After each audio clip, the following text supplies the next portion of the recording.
Welcome back, Procreators. In this video we're going to start with this basic Rhino 3D model, turn it into this daytime rendering of the Marseille OM football team fan experience. Then we'll turn that daytime view into a twilight view. I'll show you all the steps of my process in real time, followed by the same step from the video replay. Are you ready? So the first thing I'm going to do is import the Rhino image from my photo gallery. Now to put the sky in, a lot of times I'll be working in a very loose way, so I'll get the flat brush.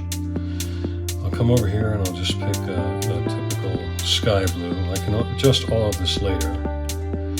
And I'll go into the brush size and I'll just start kind of roughing out a sky just to make it expressive. I don't have a system for this.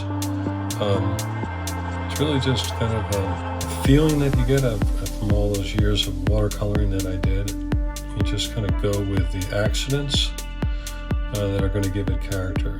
And of course, you can always double this layer later on, and it gets nice and rich like that. I'm not too worried about how accurate it is or realistic it is. I just want to start getting the overall composition started and get a little piece of color on pretty much every part of this composition.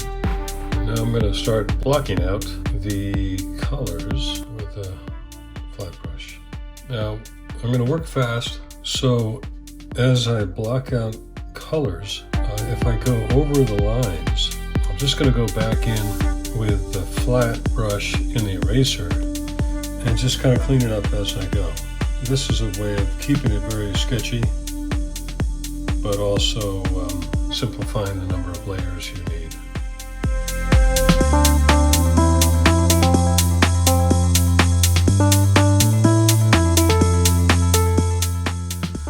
So now I'm going to create this corrugated steel texture, and I'm going to go down here and find the corrugated iron brush.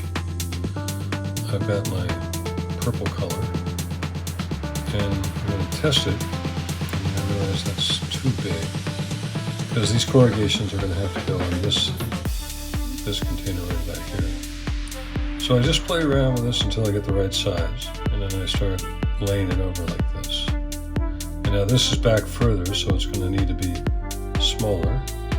That's maybe too small. I can lay it over like this. Now I'm just sort of running back and forth here. I'm not pressing very hard. You'll get used to how hard, but I'm starting to get some streaks there, so that's not good. So I'll just try and get it so that I keep the same intensity all the way through. And of course, if I ever need to double this or make it darker, I can also just come in here and repeat the layer, and you can see how it's instantly darker.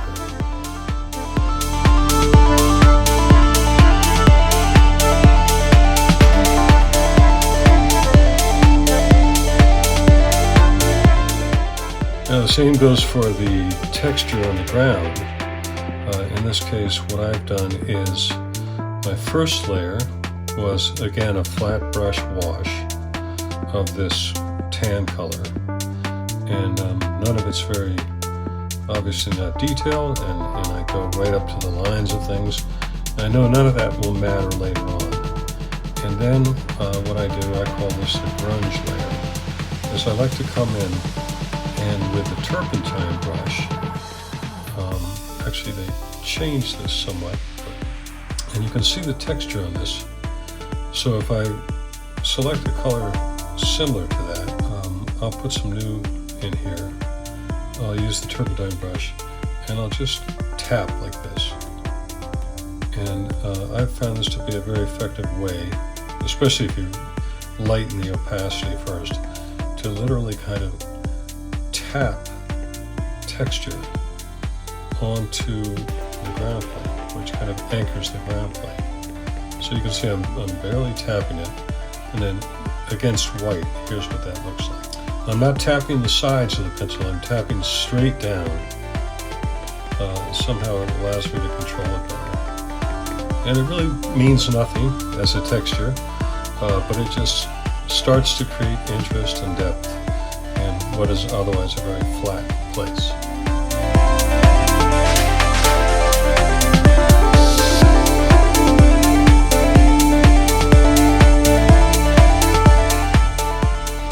Now in the plan there's a water tower here, which is actually a little station for a long gondola that connects the project to the top of the stadium. And that station is going to look like this eventually, but I want to show you how I do something like this, where on a new layer I'm just going to show you retroactively that a lot of times in these loose sketches I'll come in with opaque white and make the shape that needs to be made. So here I'm estimating the three-dimensional character of a gondola station. And I know that is going to have these wonderful, fat, modern legs, and I'll put those in. And what I'm trying to do is keep my white very opaque, because I'm going to show you in a moment how that's going to help me. The great thing about treating white like this is that you can select it, add a layer above it afterwards, and then start to model that layer with a soft brush is always good for that. Here's a gray, and I can come in and by selecting that object ahead of time, it will limit my new layer to the confines of the gray thing. Now I'm not doing exactly what I did in the rendering, but I'll show you that in a minute. It's the same principle.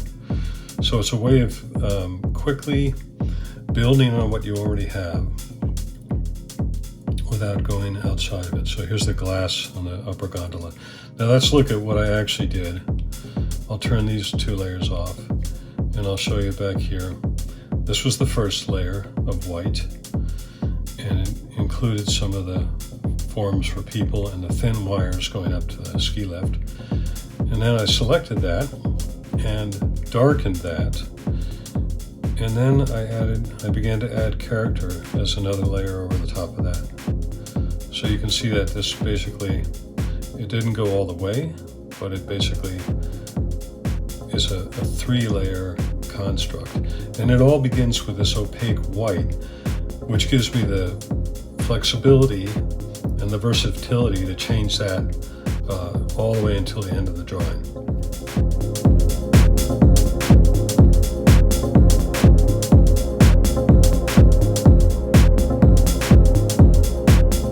I've got the drawing to this point, but I want to start studying the vegetation. So the layers that relate to this, actually three layers. The first is a layer just putting some blobs of vegetation, suggesting some trees, and suggesting vines. And all of this is done with that wonderful turpentine brush again. So I'll find the turpentine brush and I will sample the color. This is your color sample button. I'll go back and remember the color I chose. And I'll just show you up here in the sky how I do these trees a lot. Now I'm going to go back up to full opacity, and I'm just going to kind of randomly throw down blobs. And you can see they're exactly what I did in the original drawing. I can even have trailing leaves and such. And then where the leaves get really big in the foreground, where there are overhanging trees and that sort of thing. So just by changing the size of the brush, you can even get a little bit of movement going, as if there's a wind or something nearby.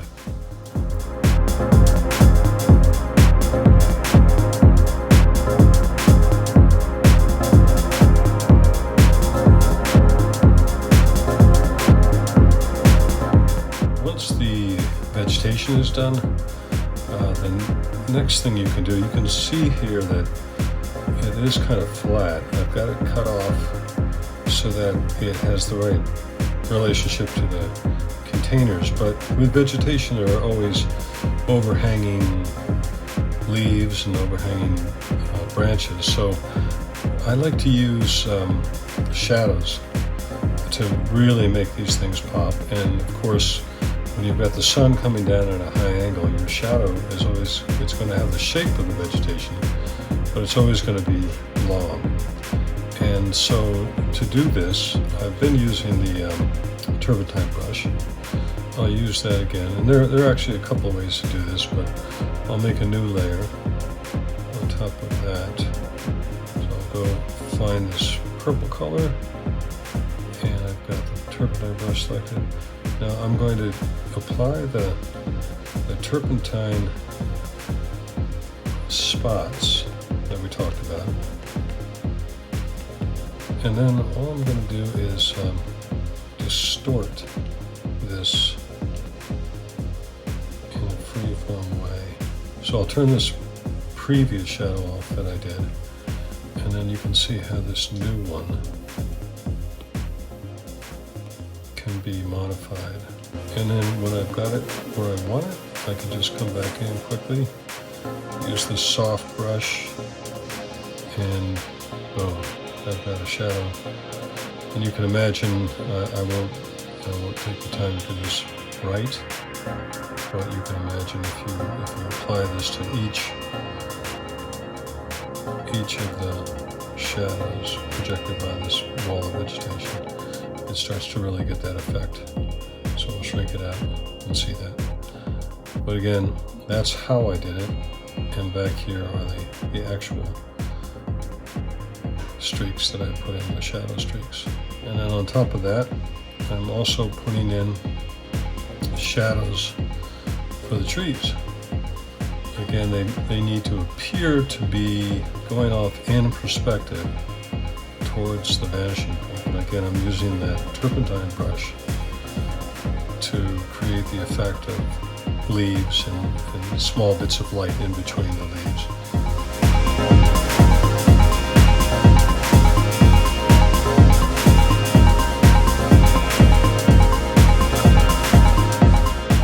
What I like to do is take what's called the Nikko Rull Brush, and I believe this is a brush from a very famous Procreate artist called Nikko Rull Brush. And in order to do this, you just pick a color for the tree itself, find the right size, and then you just make the tree trunk come right down like that. This can be used for huge trees in the distance. You can make the lines a bit smaller each time so that it looks like the tree is dividing up into branches. But the great thing again about this, it's similar to back when we did the water tower in opaque white, is that once you do something like this, you can again select it, find a shade or shadow color, select the multiply blend mode for that layer, select the soft brush, and then come in and model that initial stroke, reducing it, and just get the sides here so it looks like the sun is hitting it from this side. But it's an amazing simple device, and the effect is to create almost a texture or like natural lichen or moss is growing on the tree. I want to take the next step and give these boxes more architectural definition.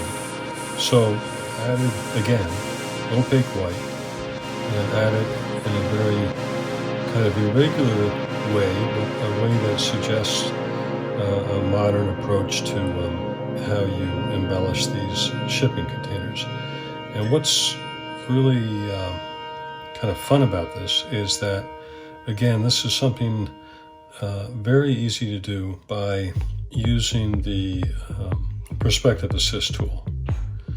And the trick there is choose white as a color, choose the flat brush, and then make sure that the layer assist is activated. And the reason for that is because you are going to come in and just quickly make shapes. I'll do it up here so you see, but it's something you almost don't have to think about it.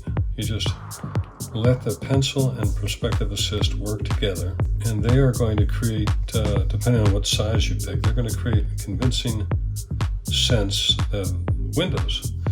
And the great virtue of this is that when you're done, you will again have opaque white that can be used to either subtract away from a layer of twilight that we're going to put over it, or it can be used to select and add color and even more detail to these areas.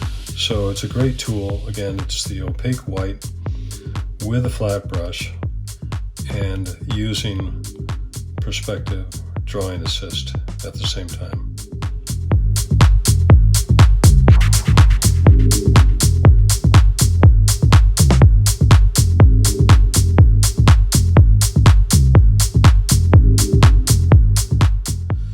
When I import entourage to save time, especially in these quick sketches, I'm not worried about adding perfect people throughout the drawing. In fact, later on we're going to show you this layer of people that are filling out back into the background. And they're just gestural, they're just impressionistic. But I did want to have, one of my tricks is to have more detailed people in the foreground, and those people sort of trick the mind into believing that the rest of the people are also detailed. But the trick is to make this as quick as possible. Now if you look at this, it's really a terrible job of selecting these people, and I admit to that. But the thing is, it was not necessary to be more careful than that, given how sketchy the rest of this is. And that is especially true over here, because these folks playing soccer over here, if I go back to the normal blend mode, you'll see I didn't even bother to try and pick them out. I used a stock photo. You can see the watermark here. I just roughly eliminated the boundary. And then, consistent with that whole idea I've been talking about playing with blending modes, I just played with the blending modes, so I found one that seemed accidentally to get rid of the background. Now I have no idea what this blend mode is actually doing. I just know that it quickly eliminated the background and allowed me to keep going with the drawing. So I used that. And especially since I know where this is going, that it's going into this twilight rendering eventually, that I'm not worried about all these marks hanging around.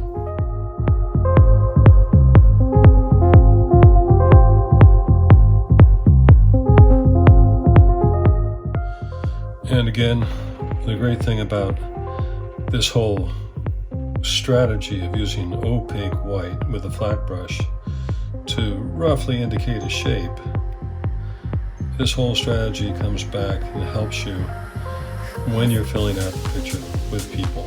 As long as I'm keeping their heads roughly on the horizon line, I can make these gestures.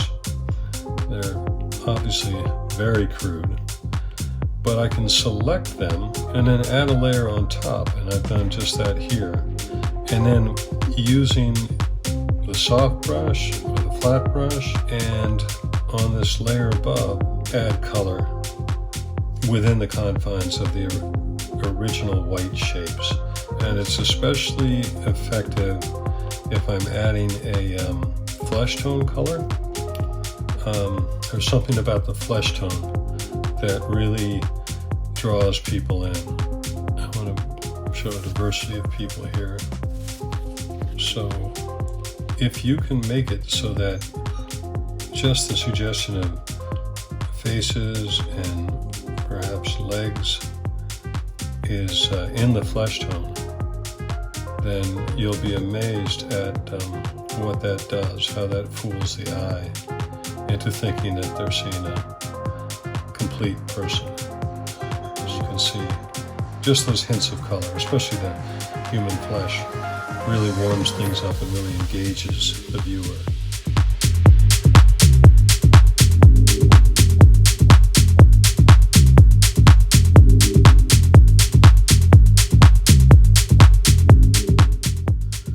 So those of you that have been watching my videos for a while know that one of the most satisfying things for me to do is to take a daytime rendering and, in a sense, to deliver twice the value to my client by offering them a twilight view of the rendering. And it's really a simple process for that, in that I first choose a color. The color can be adjusted later, but in this case I'm going to choose a color close to this dark violet here, and I will flood the entire picture plane. I'll just go in there with the freehand ahead of time. I'll pick out these points. I'm doing it very quickly here. It'll be ready.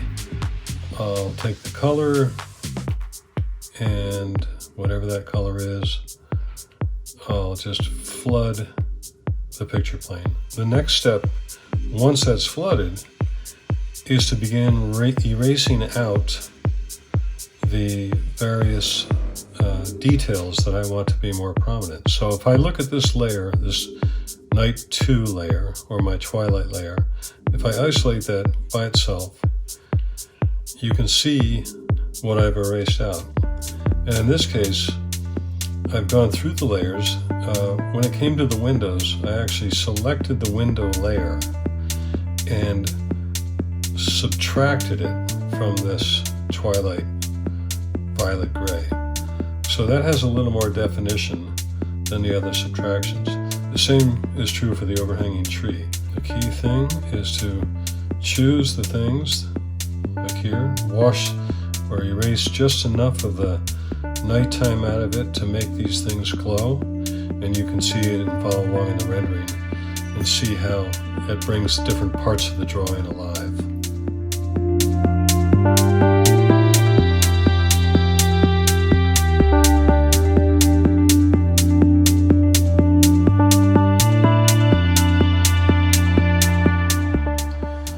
And to finish out the drawing, to make the lighting as realistic as possible, let me turn off the drawing guide first so we can see it more clearly.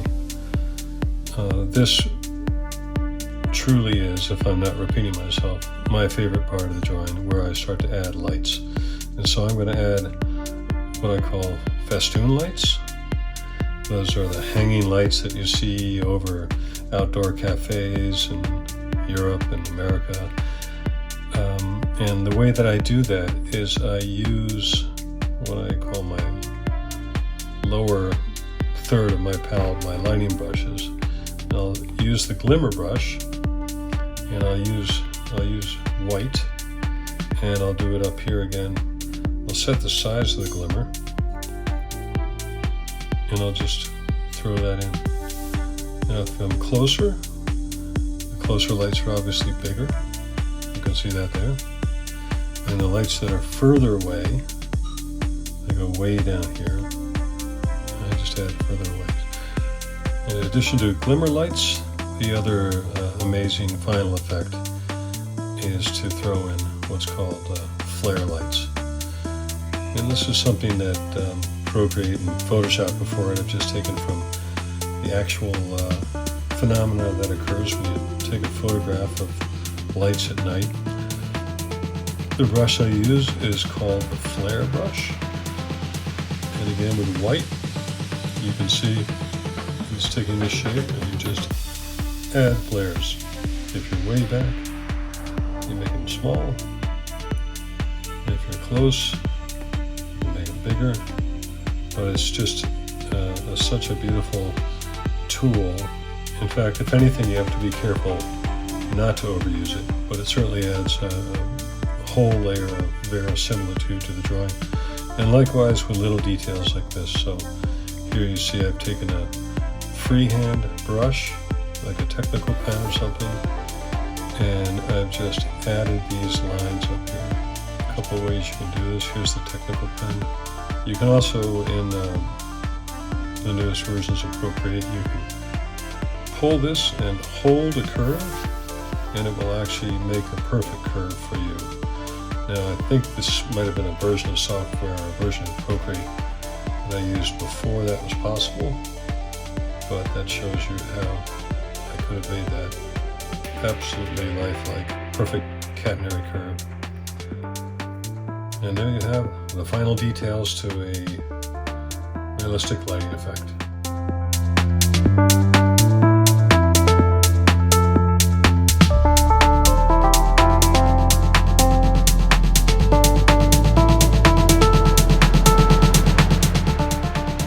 Well, I hope you have enjoyed this as much as I have. This is one of my favorite things to do, is to create a fast sketch. This is about a 3-hour drawing, the original, and just full of energy, full of delight, and really not very specific at all. So use that to your advantage. It's a little bit like watercolor in that everything is suggested, and it's really one of the most fun things to do. Thanks for watching, and we'll see you next time.